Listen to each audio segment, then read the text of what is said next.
Buenos días, buenas tardes para todos. Aquí nos encontramos en un nuevo capítulo de Desafíos Globales Contemporáneos. Estamos con el doctor Christian Breitenstein desde Alemania. Christian, ¿cómo estás? Muy bien, Jerónimo, muchas gracias. Un gusto volver a verte y Lo a poder dialogar mismo, contigo. lo mismo digo. Bueno, hoy tenemos que abordar, Christian, la temática de las crisis financieras, económicas y sociales. Vaya tema.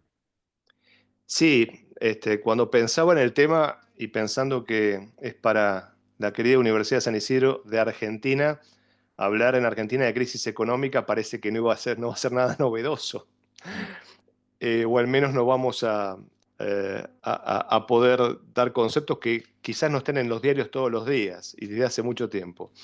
Pero vale repasarlos. Es decir, nosotros cuando estamos planteando los desafíos globales contemporáneos, eh, planteamos bastantes temas, los temas son distintos, pero hay algunos que tienen una base similar, que son los temas o desafíos estructurales y que básicamente pasa por la toma de decisiones a nivel global, ¿no? Si podemos resumirlo de una manera.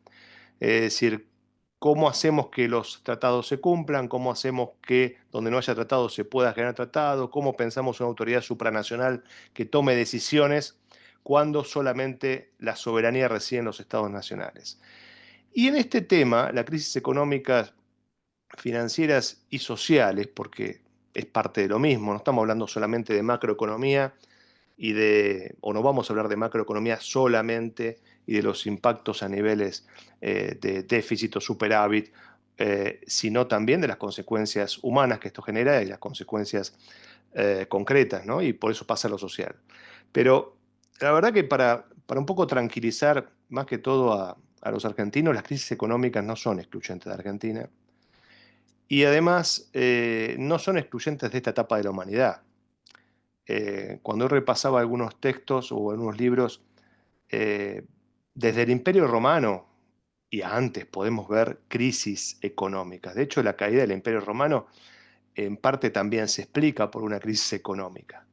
Eh, la peste negra en el Renacimiento, se habla de la crisis de los tulipanes en Holanda como la primer crisis financiera, donde un tulipán, un bulbo de tulipán, valía lo mismo que una casa solamente para pensar la burbuja que se estaba generando en ese momento en Holanda de aquella época y que la llevó de alguna manera a salir a conquistar el mundo para tratar de compensar ese desequilibrio interno.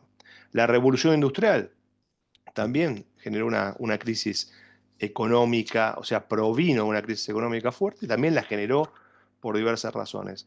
Ya en el siglo pasado, la más conocida es el crack del 30, ¿no? Del 29 y del 30, eh, donde quizás para nuestra existencia, mucho más cercana, es la que más impacto ha tenido. Ahora vamos a volver sobre ese tema. Pero repasando otras crisis, claramente también podemos ver, y que claramente también tuvo un impacto concretamente hasta en Sudamérica, pero en todo el mundo, la crisis del petróleo en 1973, que generó la crisis de deuda, también en el caso de Argentina, ¿no? Y en el caso sudamericano en general. Y finalmente la crisis más cercana es la de 2008-2009, que es la crisis que comienza con las subprime en Estados Unidos, ¿no? ¿Por qué número esto? Digo, estas son las crisis más severas, ¿no? Otros dicen, bueno, desde 1850 hasta ahora ha habido 15 recesiones en el mundo. Entendiendo por recesiones una caída en el crecimiento eh, similar a una crisis. Ahí hay que poner un matiz. Crisis y recesión no siempre es lo mismo. Porque cuando mencionamos las primeras ejemplos, mencionamos 5 ejemplos, grandes crisis, 6 ejemplos, pero las recesiones pueden derivar de una crisis o pueden no derivar de una crisis. Eh, mm, a veces la crisis tiene que ver con crisis de expectativas, ¿no? Es decir, un país no se concibe a sí mismo con una imposibilidad de crecer. Alemania el año pasado tuvo un 0,1% de crecimiento e implicó una gran crisis, entre comillas, en términos de poner todo el sistema nuevamente en cuestión. Y hay otros países que decrecen mucho más y no necesariamente conciben eso como crisis, sino como una situación de los ciclos o de la propia realidad económica de cada país. Pero estos ejemplos sirven simplemente para mencionar, primero, que no es algo nuevo. Segundo, que claramente el desarrollo del capitalismo y en su última etapa el capitalismo global, lo que ha hecho o lo que ha marcado es que las crisis estén muy entrelazadas entre sí. Es decir, cuando un país estornuda, como se dice la frase, otro se resfría. Sí, Es decir, el sistema global e interdependiente actual, la mirada actual, no tiene mucho que ver ni siquiera probablemente con la crisis del 30, del siglo pasado. mm, En estos últimos 20 o 30 o 40 años se ha ido generando una globalización superior que ha hecho que las consecuencias de una crisis económica, a veces en un país, se distribuyan y expandan como una epidemia por otros. Eh, pero el fenómeno, insisto, no es un fenómeno nuevo. Ahora, las crisis pueden ser causas o pueden ser, las crisis económicas me refiero, pueden ser causas o pueden ser consecuencias de otros aspectos que vimos dentro de los desafíos globales. Es decir, pueden ser causas porque, como ya vimos, en términos, por ejemplo, migratorios, una de las grandes causas de la migración tiene que ver con las crisis económicas y sociales, ¿no? La gente, cuando no ve perspectiva en un lugar, trata de buscarla en otro. Pero también puede ocurrir que la crisis económica pues, sea consecuencia de otra situación o de otro desafío. Por ejemplo, el cambio climático o causas naturales. ¿Mm? Por ejemplo, también puede ser un fenómeno migratorio que genere determinada cuestión en la economía o impacto en la economía. A veces nos llega una crisis y a veces es más positiva que negativa. Pero hay una interrelación entre estos desafíos que mencionamos, ¿no? Las guerras generan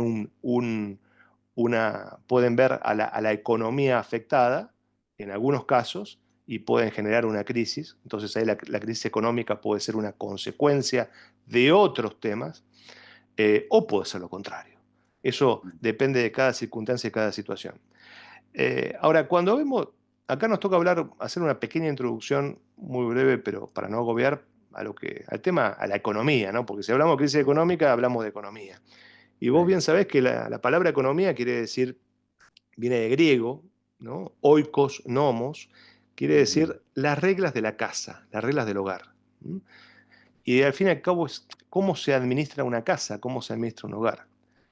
Entonces, ¿cómo se administra una casa? Para explicarlo fácilmente. Bueno, en una casa hay ingresos y hay egresos. mm, Hay salidas, hay gastos y hay ingresos.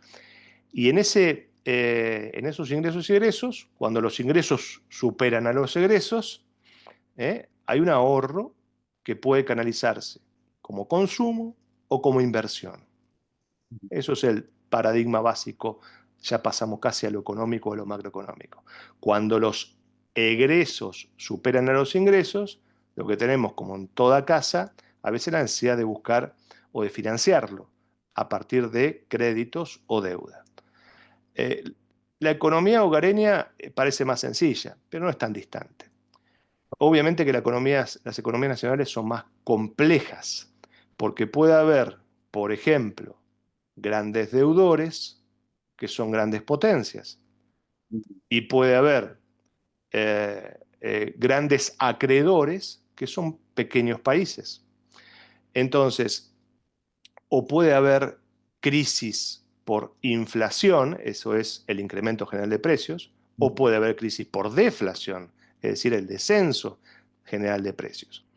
Entonces, la verdad que la administración de un Estado es un poquito más complejo que una casa, pero en los términos generales remite a esas normas, porque a cada acción se le genera una reacción, y eso es lo que hay que saber entender en términos económicos. Entonces, si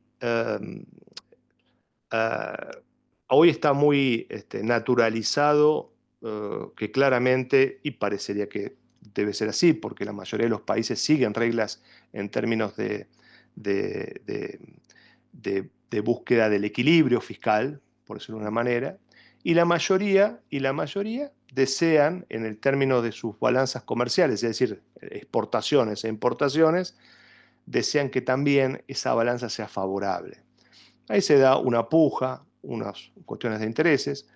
Ahora, no pretende ser esto un tratado o una clase de economía, sino simplemente entender que a veces las crisis económicas se generan por cuestiones que tienen que ver con el desfase entre ingresos y egresos, es decir, algo básico en una administración. Se financia de qué manera, a veces con inflación, a veces con deuda.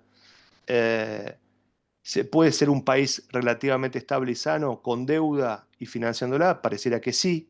Ahora depende a qué tasa de interés, a qué condiciones y qué capacidad de generar capital Claro, y productividad y producción en tu propio país. Digo, este ejemplo claramente estoy hablando de un país, que es Estados Unidos.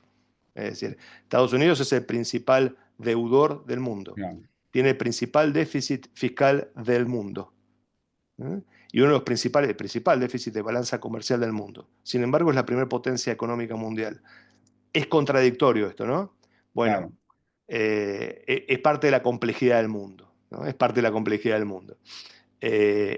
Europa hasta hace poco, digo hasta hace poco porque lo fue flexibilizando básicamente con el COVID y ahora con el nuevo desafío global, básicamente por la nueva geopolítica, la necesidad de endeudarse, pero sostuvo a rajatabla que la deuda del PBI no debía superar un porcentaje determinado sobre el PBI, que el déficit fiscal de un país europeo que pretende ingresar a Europa no debía superar el 3% del PBI, y todos esos rangos, parecidos inclusive a los del Fondo Monetario, fueron marcando una cierta forma o estilo de administrar las cosas. Lo que pasa es que a nivel global, lo que pasa es, claro, cuando surge una crisis de otras características, hay que darle respuestas distintas. Y ahí te pongo un ejemplo concreto. En el año 2007-2008, con la crisis de la subprime en Estados sí, Unidos, eh, eh, simplemente para recordarlo, los bancos, normalmente, ¿cómo ganan dinero los bancos? Reciben dinero de sus depositantes y lo prestan a aquel que quiera tomar un crédito. Y con esa gap, esa diferencia, es su ganancia y de eso viven. Pero los bancos pasaron a tener otro rol que se llama banca de inversión. claro. Entonces se metieron en los negocios básicamente de hipotecas, ¿eh? Y de securitización de esas hipotecas, es decir, de buscarle forma de garantizar que esas hipotecas finalmente puedan ser comercializables, Ujú. bienes transaccionables y puedan ser transferibles y eran como un paquete de inversión que se comercializaba igual que otros. Esos paquetes de hipotecas estadounidenses se llama subprime. ¿Por qué subprime? Porque estaban por debajo de la media, digamos, de garantía que los países desarrollados exigían. Es decir, esas hipotecas tenían menos garantías que la media exigida. ¿Por qué no vamos a hablar sobre ese tema? Hubo una decisión de política económica estadounidense de estimular ese tipo de cosas, que además socialmente benefició a mucha gente que pudo tener su casa Claro, sin tener las garantías suficientes para eso. Pero al comercializar ese paquete de hipotecas, los bancos, y a trasladarlo a otros jugadores o traders del sistema financiero, en un momento se dieron cuenta que abajo de esos paquetes estaba muy floja la cosa de papeles. Y cuando se dieron cuenta, básicamente con Lehman Brothers, estalló el sistema. Hay buenas películas sobre ese tema, no recuerdo el nombre, pero sí las he visto. Conclusión, generó un efecto cascada en todo el sistema bancario, primero norteamericano y luego global, sí. inclusive con unas grandes recesiones. Eh, ¿Y cómo actuaron las autoridades del Estado, que son los bancos centrales de cada país o de cada región? En el caso norteamericano, la Fed, la Reserva Mm, Federal; en el caso europeo, el Banco Central Europeo. Actuaron disponiendo de recursos para asistir a los bancos. En mm, algunos casos hasta llegar a casi una nacionalización del sistema financiero. sí, Donde invirtieron millones, miles de millones de dólares, billones, en rescatar a esos bancos porque se presume que detrás de esos bancos se está todo encadenado el sistema productivo de un país y claro. con eso se evitaban las mayores recesiones. ¿Qué quiero decir con esto? Que las pautas que uno dice de libro una economía debe reunir determinados requisitos, en determinadas situaciones excepcionales, esos requisitos quedan afuera. ¿Eh? Es decir, ¿por qué? Precisamente para salvar la economía o el sistema en general. Entonces, eh, los estados para eso tienen políticas, hacia adentro políticas tributarias, aumentar, bajar impuestos, políticas monetarias, emitir dinero o bajar la tasa y subir la tasa de interés, eh, o tomar empréstitos. Eh, pero acá nos encontramos con el primer tema que lo que venimos describiendo, ¿no? Porque decimos, cuando hay una crisis económica en un lugar, puede repercutir en otro. ¿Por qué? Porque la globalización y la interdependencia global ha hecho que esté todo interrelacionado a nivel financiero, básicamente.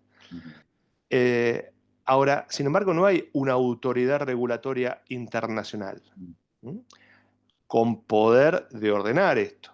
Conocemos algunas autoridades eh, internacionales financieras, caso del FMI o el Banco Mundial, eh, que, como recordarás, el FMI, por ahí a veces en Argentina están, creo que la mayoría debe tener desde una mala imagen del FMI, lo que no se recuerda que el FMI es de las Naciones Unidas. El FMI es un organismo que, digamos, se creó en 1944, en el acuerdo Bretton Woods, a pedido de un señor que es muy heterodoxo, John Maynard Keynes, es decir, Ah, no nació siendo una agencia, digamos, del neoliberalismo económico que vino a impartir reglas a los países periféricos, sino nació, por el contrario, como una agencia internacional para decir cómo salimos de la crisis del 30 y cómo afrontamos el periodo casi de posguerra luego, ¿no? Eh, entonces, en ese sentido, el FMI es uno de el Fondo Monetario Central, es uno de pero está integrado por países que conforman la claro. ONU, que aportan cuotas y préstamos, eh, algunos que tienen también un poder de decisión y de veto superior a otros, y otros que lo integran, pero no tienen ese poder y tienen una cuota porcentaje. Pero ¿por qué digo esto? Porque no llegamos todavía a nivel internacional a tener una estructura que permita de alguna manera unificar. Entonces, ¿cómo deben actuar ante una crisis los estados? En forma coordinada. A veces se escucha que ante una situación de que la economía baja a nivel global, la Fed, la Reserva Federal, baja 0,25 puntos la tasa de interés y a las pocas semanas quizás el Banco Central Europeo hace lo mismo. No siempre ocurre lo mismo, o en Japón con el yen o en China con el yuan. No siempre ocurre lo mismo. En una crisis global tratan de coordinar. En una crisis regional cada uno tiene su política. ¿Mm? Eh, pero ¿por qué es importante destacar este tema monetario? Porque finalmente cada decisión que se toma a nivel monetario y financiero, o cada decisión que se toma, inclusive a nivel estatal, en el marco de la administración de los recursos, genera consecuencias. Y las consecuencias que se dan en la realidad concreta de una economía pasan básicamente por muchos ámbitos, pero por algunos que son muy claros. Uno es lo que se llama el producto bruto, es decir, lo que se produce. Es la producción, el sistema productivo. Cuánto una economía produce en bienes y en servicios. Entonces, cuando se ve afectado, esa producción puede bajar o cuando se ve beneficiado puede subir. Ahora, hay otra variable que es clara, son los índices de empleo y los índices de desempleo. También es proporcional a esta crisis la subida de los desempleos o la subida del nivel de empleo. Esto genera consecuencias sociales, que en América Latina se ven con más claridad, como se ven en muchos lugares del mundo, pero ahora se ven en todos lados, que es cuando un sistema productivo no crece o decrece, y hablamos de sistemas productivos, no especulativos, se generan pérdidas de empleo, claramente la pobreza en sus distintos niveles crece. Y eso genera una afectación de ya no solo de las cuestiones macroeconómicas, sino de los valores de la sociedad, de cohesión de una sociedad y de integración, cuando eso se escala a una situación importante, digamos, ¿no? A ver, hablamos de la economía, hablamos de las crisis económicas como desafíos contemporáneos y citamos el, el tema de la inexistencia de una regulación unívoca internacional y que sigue siendo descentralizada. Eh, y hablamos muy brevemente de las consecuencias, ¿no? Pero hay algunos que, a ver, son más críticos con el sistema. Nosotros podemos ver la realidad de las economías como una cuestión ideal. Todos deseamos que existan economías justas, equitativas y con pocas asimetrías. Ujú, Es decir, uno puede ver una sociedad sin desigualdades. Puede pensar, bueno, yo imagino una sociedad que debe ser absolutamente igual. ujú, Muy difícil porque los seres humanos somos desiguales naturalmente, nos asociamos, generamos desigualdades.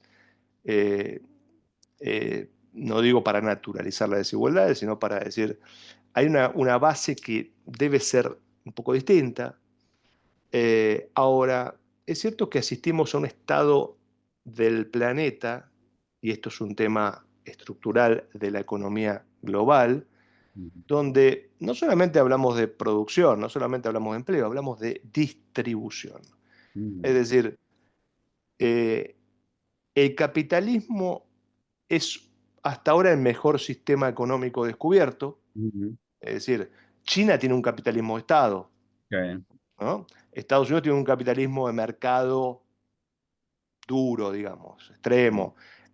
Europa tiene lo que se denomina una economía social de mercado, que trata de generar lo que se llama capitalismo renano, ujú, es decir, esa conjunción entre el mercado y lo social, pero la base estructural es una economía de mercado.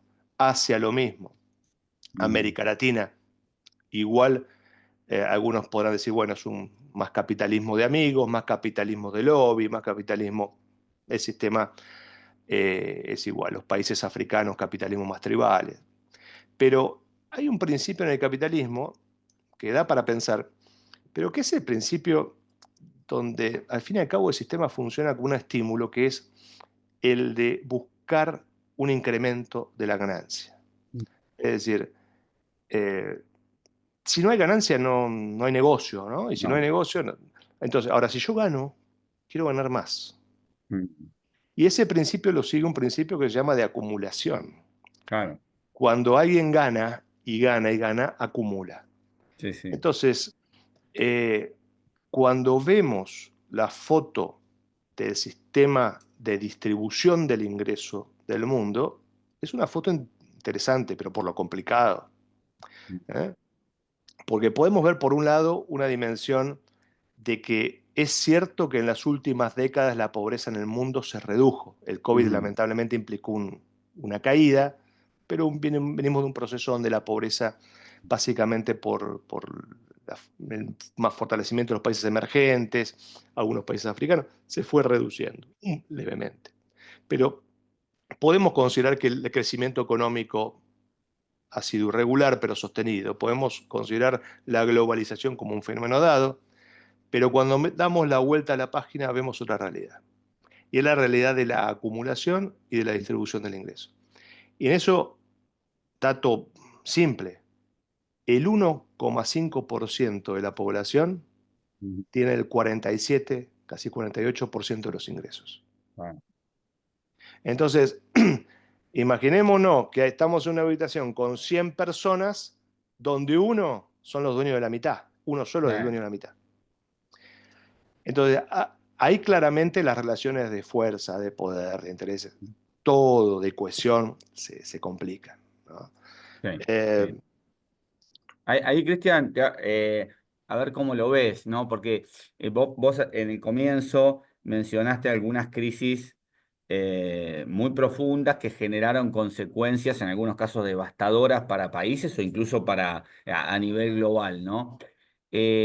A mí lo que me da la impresión, si miro qué incertidumbres tenemos por delante y poniéndole un paraguas a las cuestiones relacionadas con guerras, ¿no? Que por estas horas generan mucho movimiento, yo pienso fundamentalmente en esta dinámica de eh, caída de la natalidad y de los aportantes, los trabajadores aportantes, fundamentalmente en los países centrales, pero también ya se ve en los periféricos, con clases pasivas que cada vez son más grandes, que cada vez viven más tiempo, y creo, por la impresión que da, es que en algún momento eso puede generar una crisis integral producto de que tengamos más personas que no aportan de las que sí aportan, pero además que las que no aportan no es que lo hacen porque viven en una economía informal, digamos, con lo cual tienen ingresos igual, sino que no aportan porque están en un momento de sus vidas en las que no pueden aportar.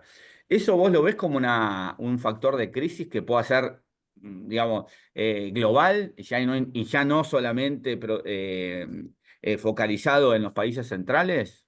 Sí, sí, claramente, pero eso es una consecuencia de la crisis del estado de bienestar.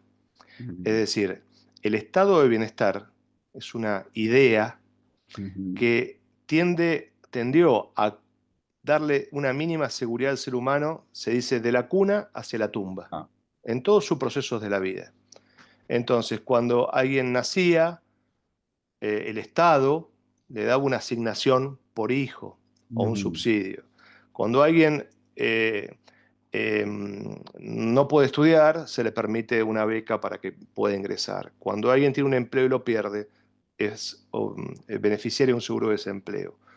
Cuando alguien se jubila, termina su vida útil, se presume que los aportes que realizó durante toda la vida van a cubrir la etapa última o la etapa siguiente de esa vida.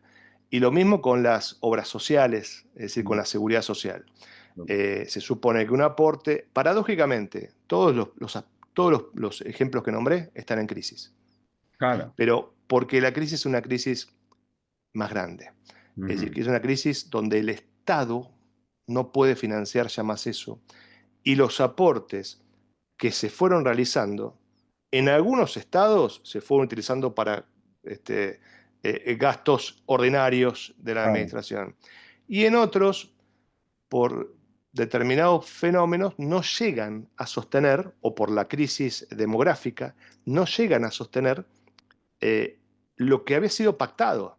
Es decir, yo Claro. pacté con vos un ejemplo, el 82% móvil, Sí, ¿no? Que sí. cuando te jubiles te vas a llevar de cada 100 pesos o 100.000 que ganabas, 82.000. Sabemos que no sé. Pero no es que no se cumpla en Argentina, no se cumple en ningún lado. No, no, claro. ¿Entendés? Hay un pacto que se rompió. Y se rompió porque claramente no hay dónde financiarlo. Ujú. Ahora, vamos a ver una cosa. Eh, Dijimos el tema de la redistribución del ingreso, ¿no? Es, Sí. es un tema, pero también hay un tema que es la elusión y la evasión fiscal. Ujú. Es decir, yo vi un dato, espero poder encontrarlo para poder decírtelo.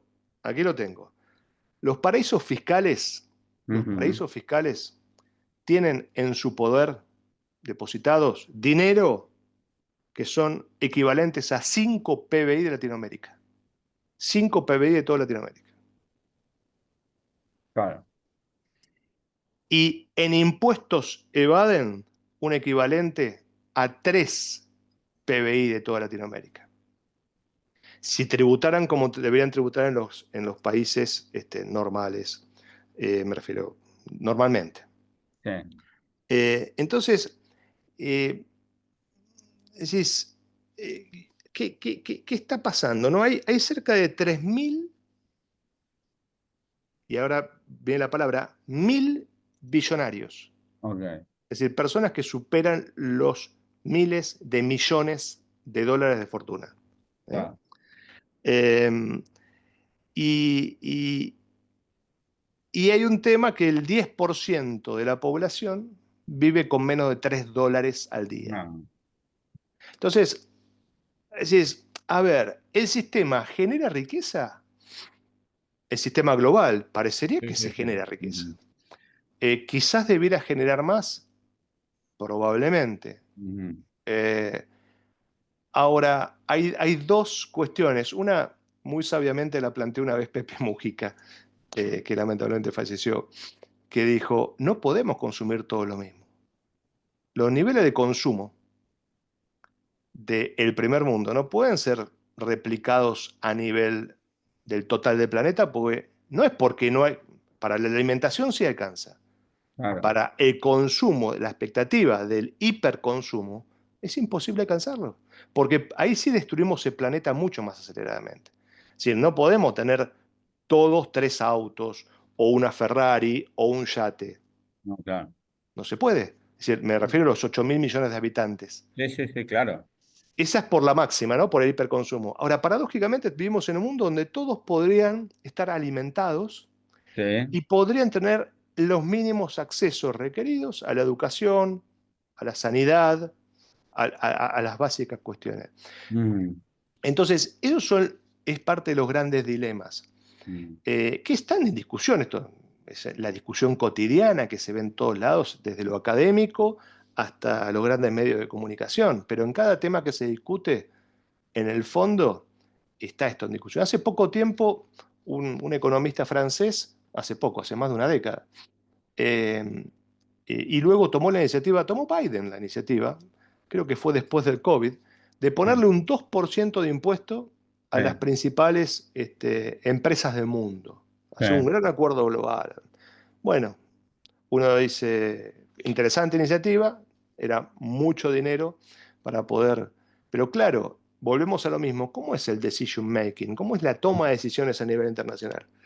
Está bien, una gran potencia tomó la iniciativa, ¿eh? Acá no es que los países periféricos todos adhirieron, pero una gran potencia tomó la iniciativa. Sin embargo, requiere de los acuerdos, de tratados. ¿Y quién Mm, firma un tratado para comprometerse a eso? ¿Por qué?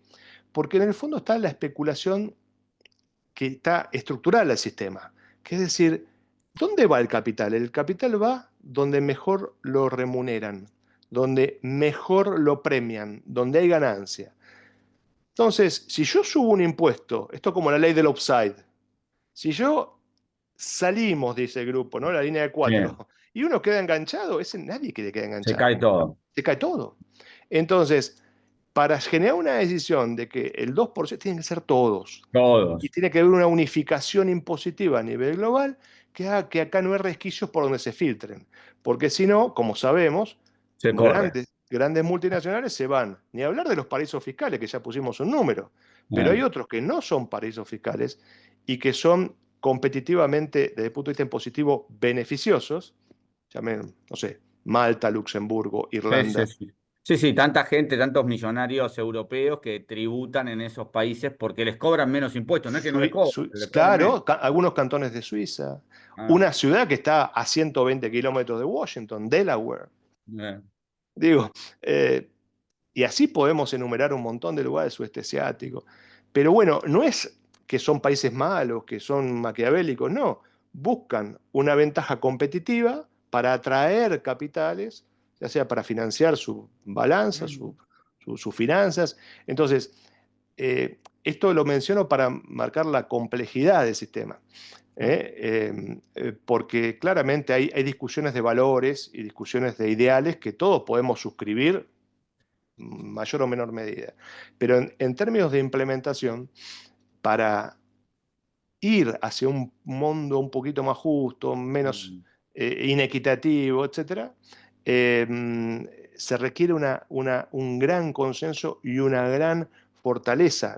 Las Naciones Unidas estaba por sacar, están promoviendo un pacto que se denomina casualmente justo eh, sobre la evasión en paraísos fiscales, un pacto mm, global, ¿no? Una iniciativa interesante, pero ya sabemos cómo es el proceso de decisión. Si todas estas cuestiones están en negociaciones, los países mm, hablan sobre estos temas, pero hay algo que falta todavía, ¿no? Donde parecería que todavía no parece, la política internacional es una política de intereses, mm.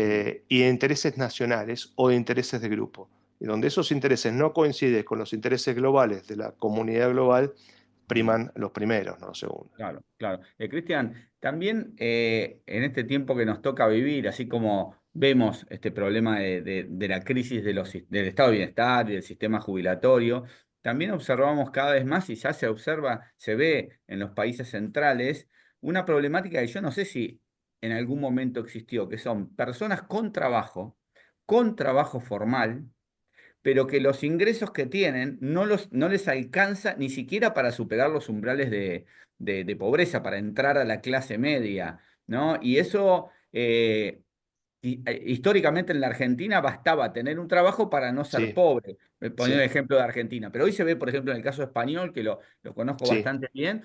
sí. En su momento fue la crisis de los mileuristas, hoy creo que los mileuristas andan por los 1.200, pero la Ujú, problemática es la misma. No les sí, alcanza para aquello que en algún momento planteó el Papa Francisco de tierra, techo y trabajo, digamos, ¿no? No se da exactamente. ese equilibrio. Y ahí también puede haber, me parece, material para eventualmente que el día de mañana haya una crisis vinculada a los ingresos, ¿no? Sí, sin duda. Sin duda. Eh, a ver, insisto con un punto, para decirlo más pedagógicamente. Pareciera ser que la torta global se agrandó, pero Mm, pareciera ser que en la realidad cotidiana eso no se ve. Parece que se claro, achicó. Entonces acá está pasando algo, ¿no? Si uno saca agua por una manguera en la canilla y sale una uva así de grande, un caño de sí, grande, y sí, luego te llegan gotitas, es decir, o hay pérdidas o, o se va por otros caminos. claro, Eh, y puede haber cuestiones que también tienen que ver, pero fíjate que en los temas que vos planteás concretamente, caso español, como decir, 1.200 euros, eh, es complicado. ¿Pero por qué? Yo te diría una razón: la vivienda, la más claro. importante. El incremento de la vivienda en España, puedo tirar un dato que no sea exacto, pero se ha duplicado en los últimos 10 años. Sí, sí, sí. ¿eh? Ahora, ¿por qué se ha duplicado en los últimos 10 años? Porque ¿quiénes han sido los compradores y los demandantes de viviendas en España? No españoles, que veían barato para los efectos de tener su segunda vivienda o su turismo, o el turismo, los precios comparados con los que pagaban en sus países de origen, Escandinavia, Alemania, Sí, Francia. sí, sí, sí, sí. Entonces, y en esos países de origen también, los precios se duplicaron hacia arriba, es decir, también un proceso europeo, en lo particular. En el caso de Argentina, entiendo que, corregime, pero el Mm. tema de la vivienda, no es que pegó un golpe de No. esas características, sí el poder adquisitivo, el poder de compra, ¿no? Es decir, Sí, el poder adquisitivo. no, ¿y sabes en qué se observa eso? Y le pasa a tantos y tantos argentinos jóvenes que van a vivir básicamente a España, pero también a otros países Ujú. europeos, esto de tener que ir a vivir alquilando un cuarto.